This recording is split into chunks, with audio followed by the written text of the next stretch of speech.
根小鱼，这个油炸特别好吃哦。家乡，我的家乡的辣蹄子，这么长的哦。他们家什么都是原生态的，原生态的鳝鱼，原生态的各种鱼，菜苔，还有这个大白鲷，以及各种各样的食材。给我2碗饭，我立马可以干掉它。在冬天的时候就适合煨着这样的小锅吃，很暖和。辣鸭焖藕，看没？这个藕它是这样细细的，不是那种粗粗的。这就是野藕，好粉哦，好吃，里面全是辣鸭的香，它咬上去其实是脆的，里面是粉的，还带甜。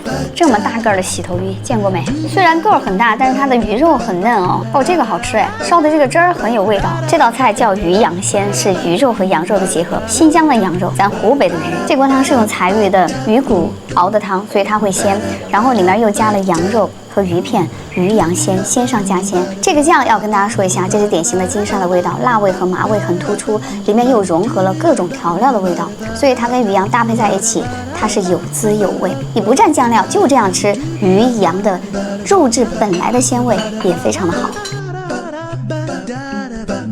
这里是武汉，杨柳带你来吃生态农家菜。